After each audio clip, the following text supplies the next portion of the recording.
Hi everyone, I'm Chelsea. And I'm Bianca. And welcome back to the Aspiring Ed PodSquad podcast. Today we have a special episode because unlike in the past where we've been joined by different members of NJAEA, different members of NJAEA, today we have fellow podcasters with us on our Thursday episode. So please join me in welcoming Joe and Jamie from the Balancing Act podcast. Would you guys like to just take a moment and introduce yourselves and tell us a little bit about Go ahead. You first. Ladies first. Go ahead. Hi, I am Jamie Wanko. I am a teacher in Woodbridge, New Jersey. This is my 24th year teaching.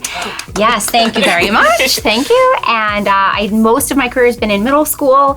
I'm here with my friend Joe, who we had this great idea to start a podcast. Yes. Yeah. Which, like many ideas, starts over maybe a couple cocktails and talking about how we should do this. I'm Joe Vitale. I'm a 26-year educator also in Woodbridge Township. Also go Lions, former TCNJ graduate, proud member of TCNJ's alumni, and I'm happy to be here with you guys to talk about our show and why we went into education. So thanks a lot for having us here. We're so happy to have you guys. Yeah. This is cool. 26 years, that's like incredible. Yeah. You guys also look very young. Like I really know. I never guessed that. Hey, we'll take it. Shout out to my current 7th graders who said I'm 67. So They have no that's a concept of true age, story. so. Yes. You guys look very young for 26 years, Thank but you. obviously 26 years has been a lot of time. So was there, any specific experience or person that really inspired you to initially go into the field? I had some. I was very interested in the subject. I'm a history teacher. I teach civics now, and it was something I was always interested in as a kid. As I got into college and realized that TCNJ was the path that I wanted to go into, I had some great professors at TCNJ who are not there any longer. Adam Nobler, Joseph Ellis in the education department that really were passionate about not just the subject, but also about teaching and being engaging with their students. And that was one of the key reasons why I remember giving a presentation in Professor Nobler's class, and he pulled me aside and said that him and another professor had said, once you get into the classroom, we think you're going to be really good at this. And it was the first time I heard somebody say that to me and thought to myself, okay, I guess I can do this when I get the opportunity. And that's kind of what drove me to it. I got my best piece of advice from Professor Ellis, who talked to us about a story about when he went to a diner with his grandfather, and they brought out the meal, and he got pot roast, and they had gravy all over it. And he said, gravy covers up all the burnt bits. So his grandfather sent it back, and he said that enthusiasm is the gravy of teaching. It can cover up all of the bad days, or when you have a lesson that maybe isn't going so well. Being enthusiastic can kind of really help you in the classroom with your students. This was also during a time that the professors also smoked in their offices, and they weren't supposed to, back in the 90s. But these were great pieces of advice, and I look back fondly on that experience, and that's what kind of drove me to do this as my career. That's something I need to use with my high school students. I feel like they all look at me like, I'm like, Yes. everybody, are we alive? I need more Yes. enthusiasm. What about you, Jamie? I knew I wanted to be a teacher when I was 4. I have a video actually of myself saying that I'm going to be a teacher, but I did have a little bit of an unfair, advantage because my dad is a retired principal. So he worked for Newark Public Schools for 38 years. And so it was something that we spent our days when we had off from school, but he had school, we would go to his school. And so I got to pretend play teacher all the time. And then as I got older, I thought, you start to explore and think about different things. But I had a teacher in high school who was just so fantastic. And it was just one of those solidifying moments where I wanted to continue. And I knew that was what I was going to do. So, I never really wavered on that decision. It was just something that I just always felt like this is what I'm doing, which is interesting now as we, Chelsea and I met earlier today. on a tour, right? So I took my, we have kids, we've talked about on our podcast before. Our kids are friends with each other, and we have children that are all juniors in high school. And so it's very interesting to be raising someone who has no idea what they want to do, because it was it's in stark contrast to my personal experience with that decision. So it's been, that's been very different, but there's nothing else that I could ever imagine doing. And I, even when I say 24 years, it just seems like 5 minutes ago. It really does. It really does. It's pretty wild. So it was the right decision for sure. Yeah. I'm so curious, was there ever a time, from when you were 4, from when you were younger to when you had to choose something, a career in college, or you were choosing what programs to apply to or whatever, was there ever a moment where you were like, I want to be something else, or you had you wanted to do different careers, or was when I was 4, like every boy, I wanted to be a paleontologist and go dig up dinosaur bones. That's what I wanted to do when I was 4, which of course went away immediately because I didn't really know much about it. But that wasn't much of what I thought of when I was. I mean, you probably played school a lot when you were a kid. I played school. I did. I played school a lot. I mean, I also played Broadway actress. So that was pretty clear that wasn't going to happen. But I batted around a little bit, but all within the education realm of whether or not I want to be maybe on the child study team. Joe and I both have our masters in administration.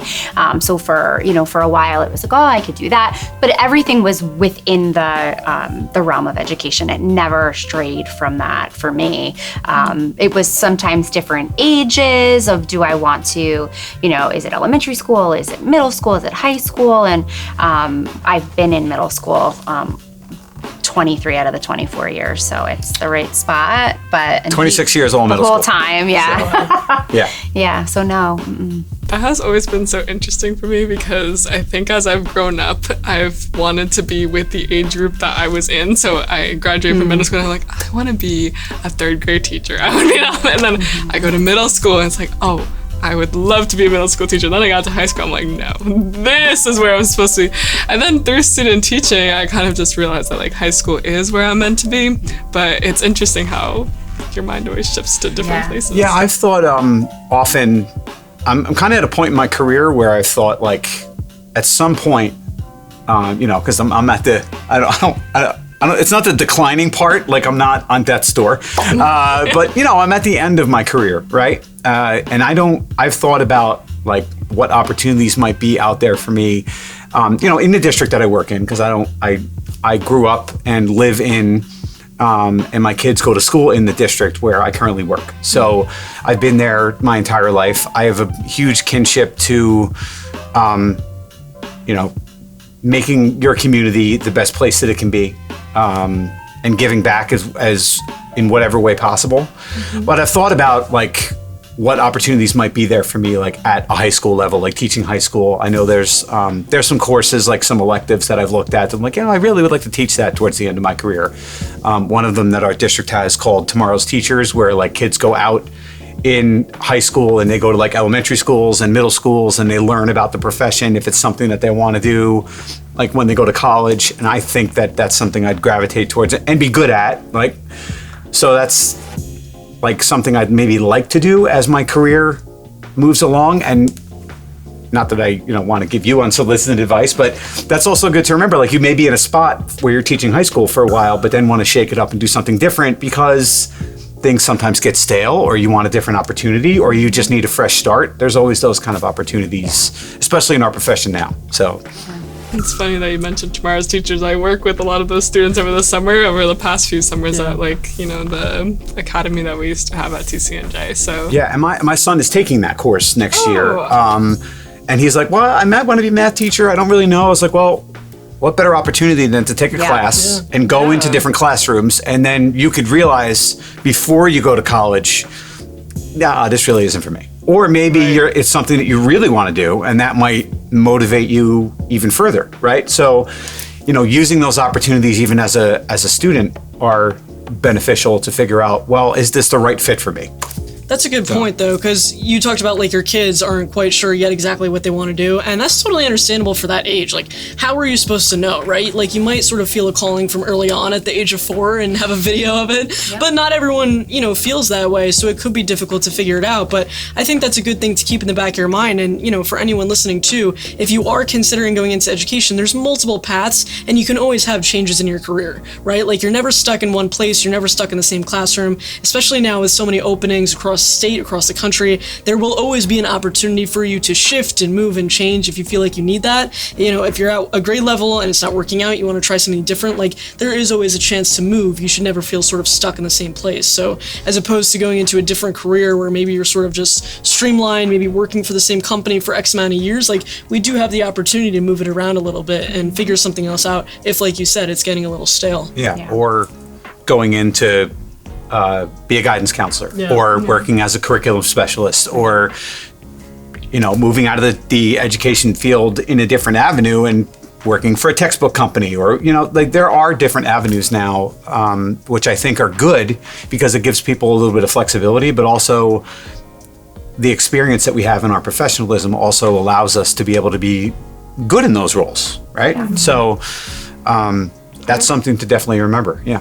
Of course. I have so many friends who are, studying education, but have such, like, wider goals in life, broader goals. Like, shout out to Cassidy if you're listening, but she is studying early childhood education and psychology, and, she wants to work in education, but she wants to work with kids who have autism, and, like, specifically in, like, special education and not in the school system. Or my friend Anna, she's a little crazier in this whole story, but she is getting her teaching cert, and she also is getting her piloting license. So she wants to teach and be a pilot, which is pretty cool. But I hope she comes to her. That is a very diverse set of skills, for sure. Yeah. So the possibilities are limitless. That's true. And in all of your experience, obviously, it seems like you're kind of stayed in the same spot for mainly the 24 and 26 years? Yeah.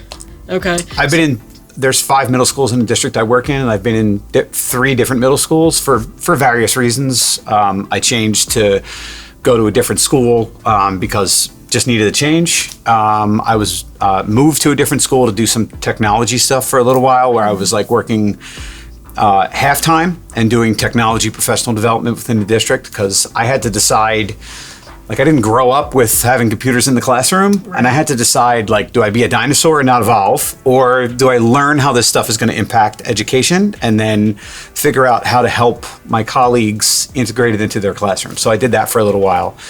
And now I'm back into just teaching in the classroom, because that model kind of went away in our district, which I'm fine with, and it's something that I enjoy and I'm passionate about still at year 26. So that's an interesting point about the technology. I didn't really think about how that would necessarily impact teachers who were already in the classroom before the emergence of computers and Chromebooks and everything. And I was going to kind of ask about that, in all of these years that you've been in the field, what has been the most challenging thing? And maybe it does stem back to technology. And how did you sort of overcome that challenge? I wouldn't say technology is the biggest challenge. No. I'd say right now, honestly, I was a big proponent and an advocate for educational technology. And now I hope they are talking about it with you guys in your practicum classes. The fact that we need to walk back the amount of screen time that kids have, I think that honestly right now is the most challenging it's been from a student perspective in my classroom ever. Because we are dealing with a multifaceted set of circumstances that are causing a variety of different problems, whether they be behavioral, whether they be cognitive. There's a lot of issues that we can't solve, but we have to try to figure out what's the best way to serve our students in the classroom. I think right now is a very challenging time to be an educator. Welcome.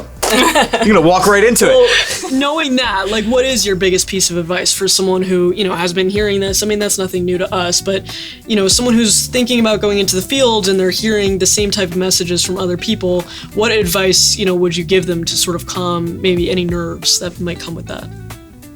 we've talked to a lot of people in the education space from our podcast to the last couple of years.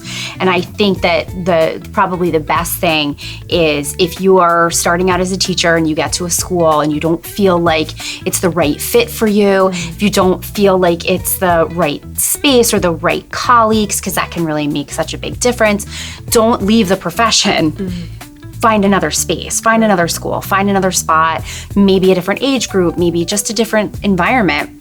And I think that is, it speaks to me so personally because I was in the same school for 21 years and decided to make a change to a different school within our district, which also being in a big district is a really positive thing because we have 26 schools in our school district. So there's a lot of opportunity once you're tenured, you can, move around if you need to. But the idea of leaving my family, I was in that building for more than half of my life on the earth, which was really like such a big deal to me. And I am now 3 years into my new school, and it was 100% the best possible thing that I could have done for myself. And so I think that it's not just for new teachers, but really for all teachers. If it's just not working, give it a shot somewhere else, and give it a try, whether it be grade, subject, or whole entire building. Which is we've talked to a few people in a spectrum of like Jessica Hawk, who was on our show, My Teacher Face on Instagram, lifelong New Jersey educator, and she retired last year, and she said the exact same thing. And we had educator Andrea on, who also talked. That was like her like doctoral dissertation was on that, was like how you need a supportive team and environment in order to be successful in your school environment. And she was a big proponent of it. If it's just not working, maybe make a change. Right. And again, not leave the profession, but stay, within the profession, but in a different space. We've gotten that advice unsolicited from many different people. And unfortunately, sometimes this culture of a school becomes toxic, and it affects the teacher's attitudes. And especially when you're like young and new and shiny, I always say like, I want to be blinded by the shininess of the just completely of like you coming in and being so new and so ready to share that some school situations have just gotten so dim that you just can't, it's not even a space where anyone will even let you shine because they're just not open to it. And that, is something that bothers me a lot about, certain spaces. So for sure, keep looking, making sure that you're in the right spot. You can't beat a good colleague. You can't, you just can't replace, although in our jobs, we spend majority of the time with the kids, you still do need to have like other people who are like, hey, I want to try this. I might want to do this. And you need people. I had kind of gotten into a space where I constantly looked to say like, let's try this and people just were like, ugh, they just couldn't. And I was so tired of being the one like to rally everybody that I said, I need to turn around and have someone say, hey, to me, like, hey, want to try, I needed that. This is my absolute favorite thing about her. And my favorite thing about her is she's a trier in the classroom. She will try only. But when it comes to like, let's go out for ice cream, it's like, I'm going to get the same flavor. Yes, I'm going to, That's right. Soda is a dessert food. There's just a lot. I had a soda today. Oh my goodness. And it was at McDonald's, but my goodness. Yeah, of course. And it was everything. The crispy Diet Coke. You gotta love it. But no, it's that's my favorite thing about her. Is like she's a yes and. She will try anything. So and like when we were in different buildings and we've known each other for a while. We were doing technology stuff in the summertime. Our district had a tech academy, and we kind of struck up some conversations and had a lot of laughs at morning breakfasts. Shout out to Brittany DeMaglio because she was there too. And we would just sit and laugh and talk, and then we would see each other at these different events and conferences and stuff like that. And when it came time for me to do like that technology stuff in different buildings, and I was going to her school, she was the first person I went to see because it was like, all right, I know that I can get her to do something crazy that I want to try, or she'll do it and she'll try it and it might work or it might not. And she's not afraid of failure because that's a great learning opportunity. So and she was also my in for other people. Yeah. Right? So at the same time, like I had enough experience to know to do that. As a new teacher, when you're walking in, you kind of have to like feel around a little bit. Yeah. I'm sure you've seen from your student teaching, like there are places that you should and shouldn't go. Maybe you're not hanging out too much in the faculty room because of the negativity, and there's nothing wrong with that, because you have to focus on your curriculum and your students and delivering your lessons each and every day, right? And sometimes it's the funniest place to be. Yeah. I mean, sometimes it really can be genuinely the funniest place to be. Yes. At the cathartic, all the things, but I don't think that you can be a good teacher without, it doesn't matter if you do something once or you do it 10 times. I just can't imagine not ever stopping and saying like, oh, I could have, ooh, maybe if I, ooh, next time I'm going to. And I think that that's really like the genuine mark of a great teacher, is to be able to say every time, I'm gonna just a little bit of this or maybe that, or I'm gonna, We switched to a new schedule. Yeah. Where we went from blocks to like 1 hour periods. And when I knew that was happening, like I'm looking at that and thinking to myself, okay, 3 years. And the reason why that comes up is because that's how long it's going to take me to get it right. Yeah. Even though the curriculum is still the curriculum and the content that I'm teaching is still the content, when you are changing in that mode and you're going to 6 periods with, additional academic electives where the workload for students at home is going to be different, and you're trying to balance what you need to cover in the classroom versus whether or not you want to give homework, that's a whole other conversation.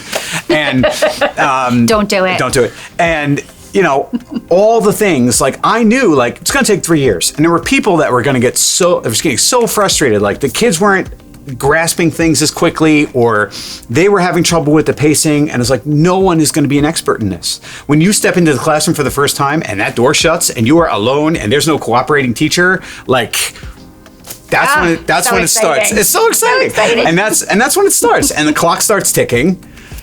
But it's like, okay, it's going to take me 3-4 years to really like master my craft, get good at my curriculum, and then what's going to happen is they're going to change it, or like your grade level is going to change, or they're going to need somebody to teach sophomore geometry, and you've never done that before. They're going to be like, hey, you'll do it, and you'll go, sure, and you'll just figure it out. Yeah. Because that's what the good ones do. Yeah. Right. And I'm sure that the people who are listening to this want to be good ones, right? And you are going to fail, and you're going to cry in your car, and you're going to yell at your significant other, and you're going to be upset on weekends, and you're going to struggle with the workload, but eventually you're going to figure it out. And it's having a team around you, or realizing that like this too shall pass, is an important thing to remember. Yeah. So. I think that's also why it's so important to have cooperating teachers who are there to, show you those ways to be flexible and like provide that feedback. I know so many student teachers who, cooperating teachers take a step back. It's like, okay, here you go, have fun. Like I'll be in the back of the classroom. But, that's an important part of our learning experience, and you can't be a teacher without, you can, but you can't be a good teacher without having that ability to just be flexible with whatever is thrown at you, whether it's a new curriculum, new students. I've spoken to student teachers who have suddenly a student who immigrated from I don't know what country and doesn't speak English. Okay. Yep. So, yeah. Let's figure that out. That is another. That's a big part of our experience. Another big part of our experience in the last few years, where we are experiencing that a lot more. State regulations are changing, and who's in what classroom, and how the district decides to divide up ELL students and what classrooms they're in and what the regulations allow. Yeah. You could have a number of students where like I think in one class there's 4 students. All of them are 2 years language deficient in their native language. Some of them are school interrupted, where they didn't go to school for like 2 years because they were migrants and coming to this country. And many of them speak languages that I don't speak. Like we walk around with translators now. We have our principal spent money on Pocket Talks. Where it has a bazillion different languages in it, and I can have a conversation. So if I see a kid who's stuck in the hallway and they don't know where to go, I have my Pocket Talk in my pocket, and I can pull it out. Instead of using Google Translate on my phone, I can use this thing, which is going to help me have a conversation with them and find out what classroom they have to go to, why are they upset, to at least figure out and have that initial conversation. I did a fantastic online course last summer because I wanted to know more and just feel a little bit more confident with the ELL, ML, ESL, there's so many, all under that same umbrella of student. And Stockton University had a fantastic online, 15-hour online course that you could take. So I think that's another thing too, is that if there's, and you would say, oh, you're a veteran teacher. You never stop having, the interest or wanting to be better for the kids that are, in your charge. And I think that that's so important. And to circle back to what you said about your cooperating teacher, my cooperating teacher, Mr. Johnson Chero, 100 years ago in a different millennium, I know. Okay. I still do things in my classroom from him that I learned from him, like little tricks and little 30 seconds before the bell and like just little pieces of him in different things that you cannot replace, like someone who, can teach you all of those things. And really go into your profession trying to observe and soak up the best of what other people are doing, because I think teachers often, we've talked about this, like, I'm not an expert. That's one thing I always stop people. You are. And also like, oh, there's nothing that I do. There's nothing that, it's not that good. There's a lot of like, don't look at me, don't, and I always ask people, like, what is something that you do in your classroom that you would be willing to sell tickets to? And I don't accept them, like, I don't accept the like, oh, nothing. No. Come back to me. You have to have at least one thing. And I always feel like if there's something that you're going to be doing in the first few years of teaching, to be able to go in and watch, because people, it's not always just the lesson. It's not always just the material, but all the other things that are happening around them that, or that's really where like the magic is, and people just don't even think about it because some of it they just do on automatic pilot. So I would say, ask them that question to see what they say. And definitely, if you have the opportunity to observe as many teachers as you can in whatever building you're in, even as you start your first year, and not just in your discipline either. Yeah. Like, oh yeah, for sure. Go outside and see of your subject everybody. Area, definitely. Go and see the veteran special ed teacher that works in self-contained and how they, like, I've been in some of those classes recently and I've learned things. Yeah. And we are the best thieves, right? If it's good, it's not ours, steal it, right? That's another piece of advice I got from Dr. Ellis. If it's good and it's not yours, steal it, right? If you can, especially if it's a quality or trait or something that you could incorporate into what you're doing in the classroom, try it. Of course, that is definitely a piece of advice I've also received, or even with materials, teachers share things all the time, but like take it and make it your own. Yeah. But now I'm curious to your question, Jamie. What's your answer to that question of what you would sell tickets to in your own classroom? And then maybe Joe could give a response too. What would I sell it to? I mean, lately, I like to try now. It's what we said. I like to try new things. We, you had said earlier about the kids, like, just sort of looking at you. So we kind of go back and forth about like different things where like to encourage them to, want to participate, want to belong. And so there is something, it's not necessarily something that I teach, but a few years ago I made the observation of how important it is to be outside of your classroom before the kids enter and give them as much like undivided attention as possible. So I call it like standing on my porch. So I like to be outside my door, standing on my porch. I think you learn a lot from looking and watching people in the hallway while you're on your porch. You can even like look at your like coworkers and like see their behaviors on said porch. And some of them like you can just like see like there's, and some people that just seem to be like as if they're drinking a coffee on the porch, but there's nothing there. And so what I like to do is like very specific, like hi and good morning and like direct eye contact. There was something like sort of along the lines of the pandemic where we kind of like the kids missed like some of that really genuine, like I'm really looking at you. So some kids I have like little like elbow, handshake, fist bump, elbow. And so I think that has like changed my relationships with the kids of like just that coming in moment, and also the something that I will not ever stop doing now is when anyone is absent, I immediately, like when they come back, like, I missed you so much. Are you okay? And I've noticed now, like, if I'm absent, it's equal. Like, are you okay? Is everything all right? Are you, you know, like, are you sure, you know? And I feel like there's like the human side of that has become so important.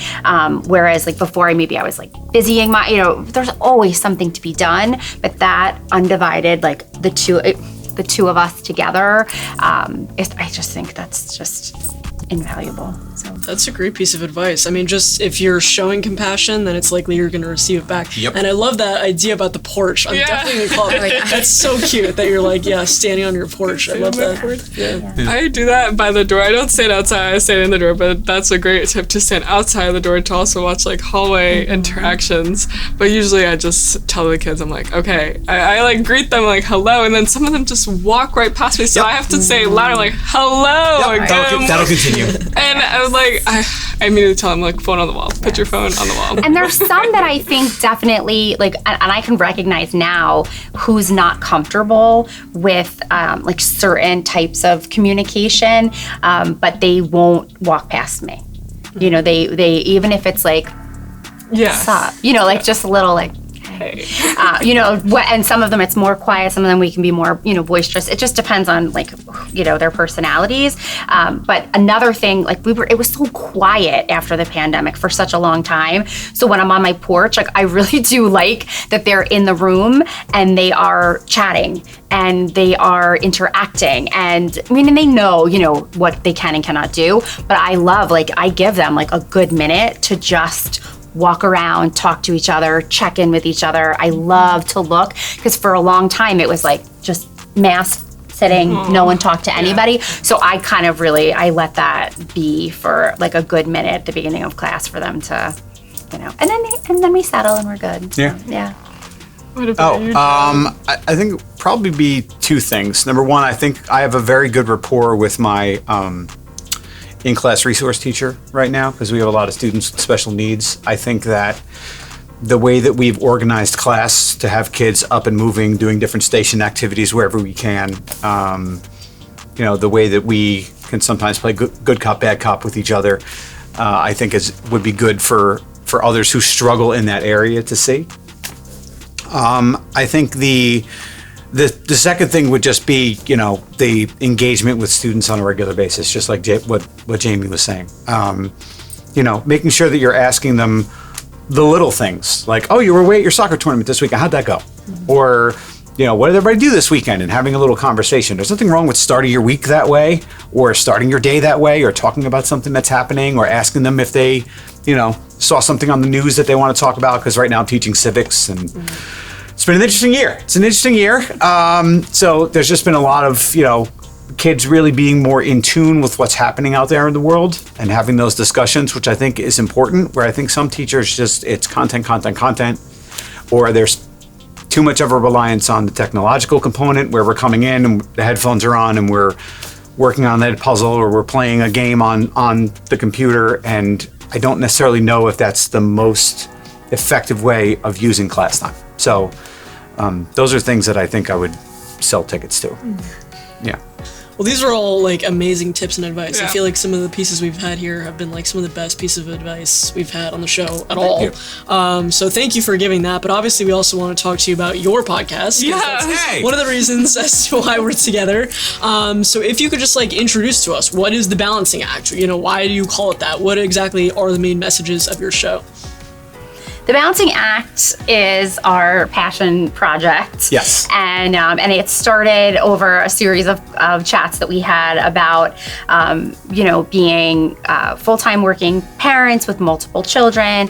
We're both married. We both have great spouses, but everybody's just sort of going and so many things happening. And we both are part of like what is called the sandwich generation. So the sandwich generation is what is now defined as people who have children who still live at home with them, who need them, but they have aging parents who also need them. So you're sort of stuck in the middle of trying to take care of everybody, and then also being told, like, make yourself a priority too.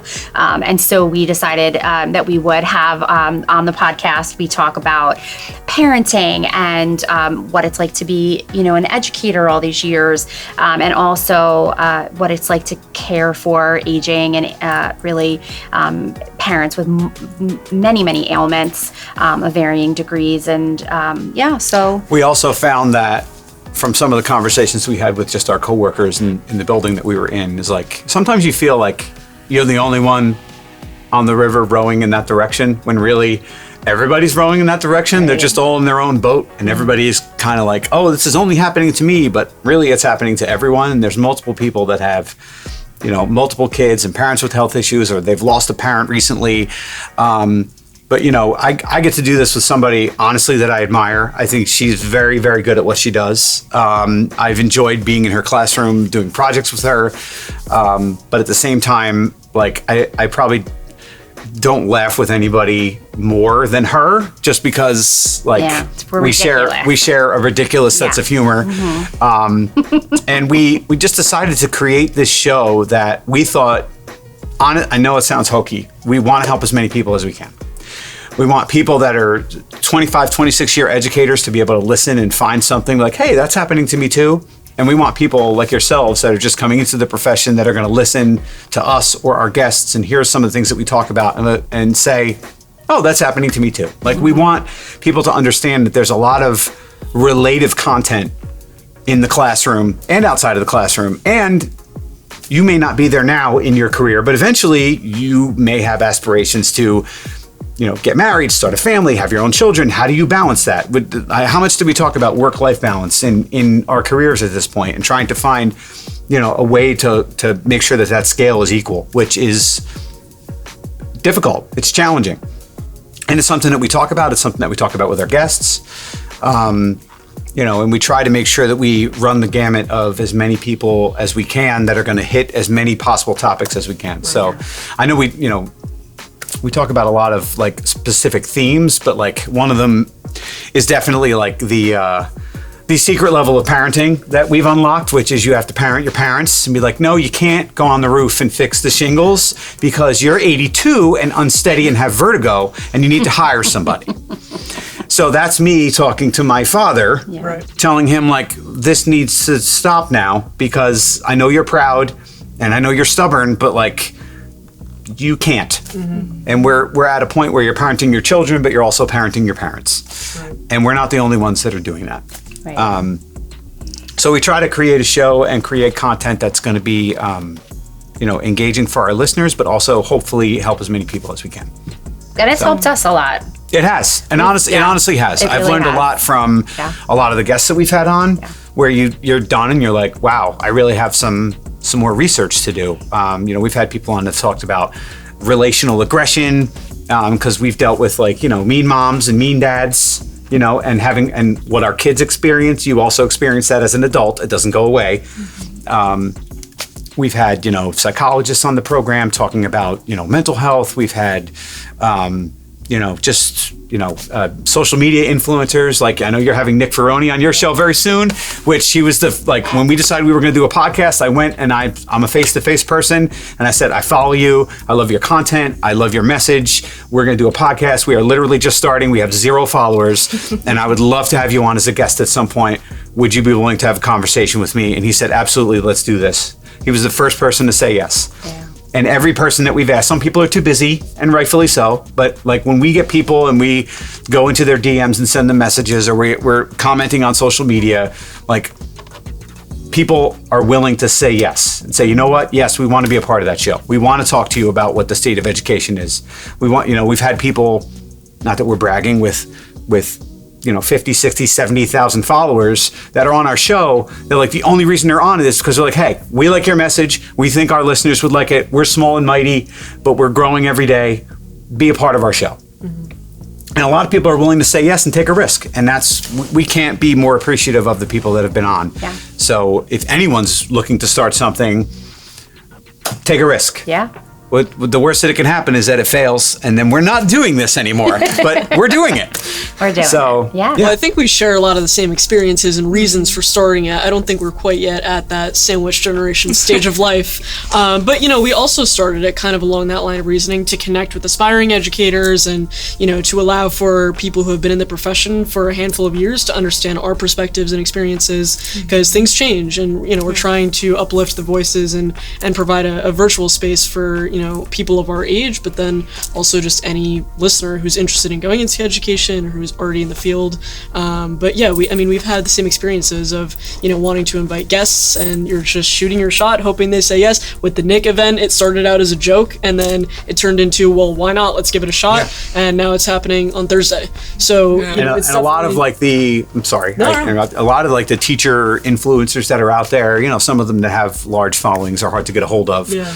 But when you do, like, a lot of them are like, yeah, I do want to help my fellow educators. Yeah. I do want to make sure that I give some advice. I do want to help those new teachers that are in the classroom. Like, they want to be part of the conversation. Right. So, that's the great part about what we're doing, is like, we started it as a passion project because we would have like Jamie said, we'd have these conversations when we started working in the same building. We had talked for a long time beforehand, but now that we're in the same building, we would meet like in the morning, and we'd be talking about something like that we're passionate about, and we'd have this great conversation, and then I'd walk away, it's like, damn, I wanted to say that, or I wanted to do this, or I want to ask her a question about this later, and then we'd follow up and pick it up again. And then, like I joked about in the beginning, we see each other in the summertime, and we had a couple cocktails. We were like, we should start a podcast. We should do this. Let's do it. Let's try it. Let's do it. And then we just did it. We just did a couple episodes, figured out how to put it on a streaming platform. But then I also realized, like, my technology knowledge was to a limit. Mm. So once again, it was a conversation, with... we have a drinking game, which is... When I say conversation, you can drink something. Thank you. Don't do it for this, because it'd be bad. If you're under 21 listening to this... And if you're 21 and over, don't, because you'll be in bed, because we've said that word quite a lot of times. We have. So we had a talk with... what was I saying again? No, I forgot. About probably going over to her. Yeah. So we had a guest on, educator NJAEA, who was great. Another one that we reached out with early, and she was willing to be on, and she was just getting picked up by a network called Human Content. And I reached out to the guy who runs it. It's a small little network in California. I said, can I pick your brain a little bit? And we started talking. And I'm passionate about the show. I want this to be something that is going to help as many people as possible. I knew that our technology capacity was at its limit. Like, how do I get on more platforms? How do I start putting out Google ads? I don't know how to do any of that. And I also, it's also a time thing. I don't have the time to learn that stuff because of my other responsibilities outside of the show, right? Yeah. Being a parent and my kids' sports schedules and... just upkeeping that hair alone. Forget it. Well, thank you. I appreciate it. So we reached out to them. We a little investment in ourselves, and then taking a chance on us. Now we're on their network, and we're on all these different platforms, and they give us, guests that we could reach out to, and strategies on how to record better. We're trying to be sponges, right? We're trying we talked about so with many you guys, tips and things to it's amazing. We had a meeting just a few weeks ago where they were giving us all sorts of suggestions, and we were like, all right, well, guess we got to do that now. Mm-hmm. And now we're just trying to figure it out as we go. Okay. You'd be surprised what you get when you ask. Yeah.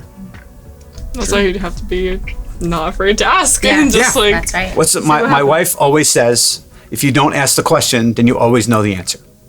She says that to my kids. She says it to me all the time. So if you don't ask, the answer is always no. Right. If I didn't go to Nick Ferroni and ask him, the answer was no. Right. Right? But I said, I'm going to ask as many people as possible. I'm going to message people in their DMs on Instagram. We're going to send out emails. We're going to keep being persistent with the people that we want to be on the show. And sometimes we get a no, which is life.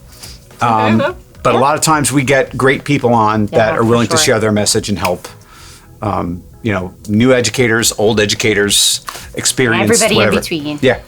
Well, speaking of great people, this is actually one of our questions. We wanted to know, if you could invite any guest, could be within the field of education, outside, any person ever, if you could invite anyone to join you for an episode on your show, who would that be?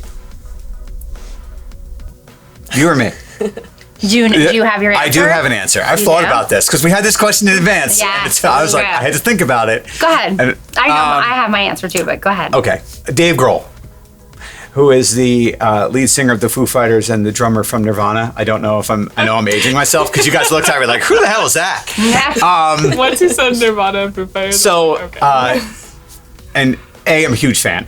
B, his mom was a teacher. Okay. And in his book, he talked about how his mom, career educator, and he like dropped out of school and started traveling around the country as a drummer in a punk band. And his mom was like, all right, you do you.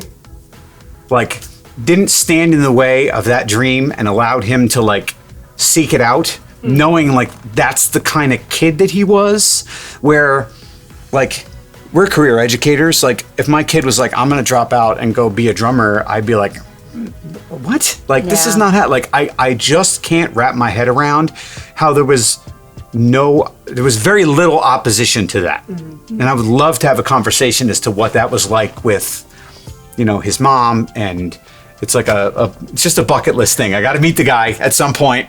That's my thing. But definitely I'd want to have him on. So. Well, if he's listening. Just kidding. I don't think we're tagging Dave Grohl. Yeah, okay. Right. I'm going Oprah. I'm going Oprah. I love her. We used to do end of the year awards, and where we would give each two of us would host like a fake award show. And we would give all of the other teachers awards for something that had happened during the year. It was like the highlight of the year, and so I got an Oprah award one year. I think that. Especially like my love of reading and just all things like to just constantly be questioning. I would love to talk to her about, there's even the last few years, there's been a lot of pushback in education with reading, like just reading. Not reading to answer questions, not reading for the main idea, not reading to have personal connect, just reading for the enjoyment and pure, all of the things that you gain from reading. I started a book club in 2003.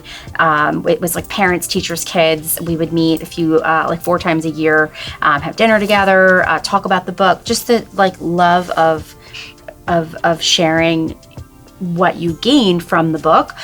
So there's been a lot of like not doing that. And actually the 2003, the 22-year-old book club is now like defunct because it's become like so out of fashion to do that we can't even get anybody to want to participate. So I think that there'd be some things that I'd like to ask her about, just in that realm, and also being constantly curious, which is, where I usually find myself.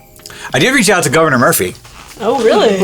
Did not get a response. I know we're in that general area of Governor Murphy because when he came up with, he announced the encouragement of legislation to ban cell phones in all schools.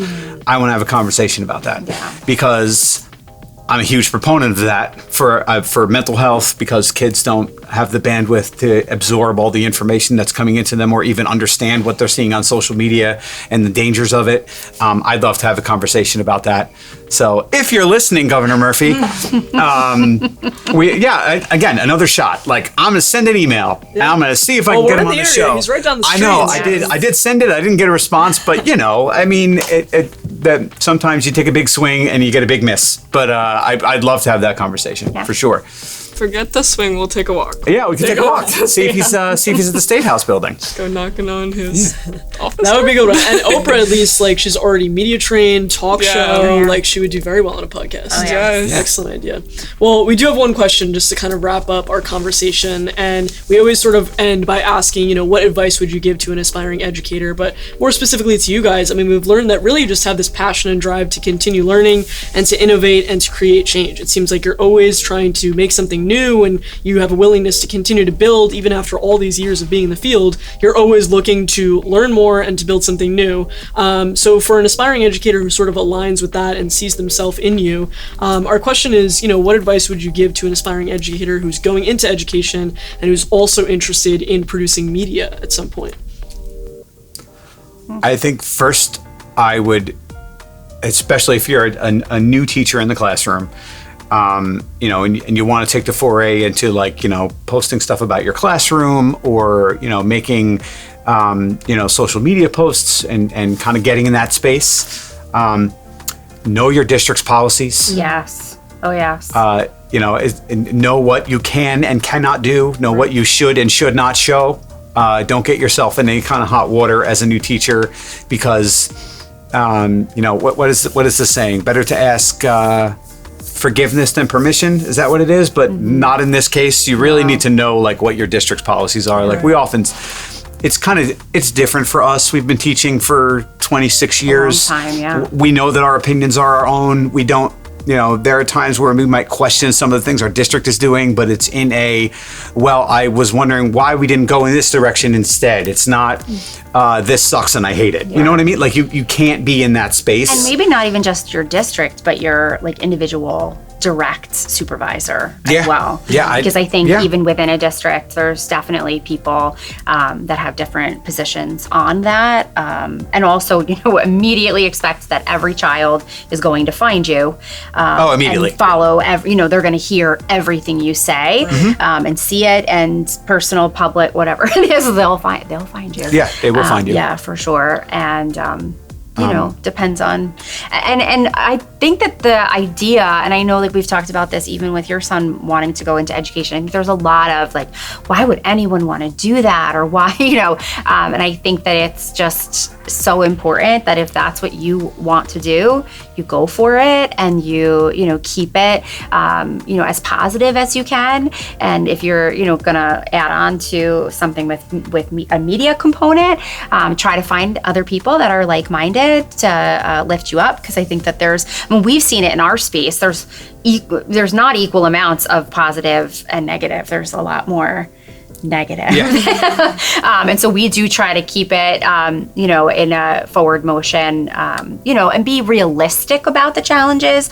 but also understand, you know, that you can have a great career in education, and we need educators who are going into it knowing that they can make a difference and make a change. So, yeah. And we, you know, really are so thankful that you guys asked us to come and join you. Our conversation is actually kind of like a part one, right? Because you guys, we're doing a little guest swap for a little preview for everybody that's listening right now. Chelsea and Bianca are going to be on our show. So you can listen to our conversation that we're having with them. So we hope that you'll come and visit us at our show, The Balancing Act. You can find us online at www.thebalancingactpod.com on all of your streaming platforms, most of which I don't even, there's so many. You can like and subscribe you to can like us and on the subscribe Talk as and well. the Gram and all the things. Facebook, which is That's old right. people internet, that too. We still post on Facebook. Nice. Yay, good. Very nice. But yeah, we're excited to have you guys on our show. Yeah. And we hope that some of your listeners would want to, you know, come on over and check out some of our episodes and also listen to our conversation. So Absolutely. Part one, stay tuned for part two. But we're very, very glad that you came out to try and talk to us today. You have such great advice, like Chelsea was saying, probably one of the best episodes we've had. So I'm really, really happy about how this went today. But we are happy that you joined us, and we can't wait to join you. And just thank you for everyone who listened to our conversation. Hope you got some good pieces of advice. I know I did, but definitely taking the porch back with me. That's something that's stuck out in my head. And are you guys going to do another tour? Are you going to Yes. Oh again? my gosh, top-notch tour guide. Yes. Chelsea. Best tour guide at TCNJ right there. That's what we heard. That's right. We walked in today and Jamie recognized me. I had just given a tour to her family, like literally an hour before, and she recognized me and was like, oh, that was the tour guide. So it blew my mind that I had given you a tour and then all of a sudden you're a guest on our podcast. Like, just insane. But I appreciate you spending the day with me. It's beautiful day to spend it, for sure. Thank you guys. Yeah. All right. Well, thank you to everyone listening. Yes. Of course, check out our Motivational Monday episodes as well as our full-length Thursday episodes with our guests. And happy Thursday, everyone.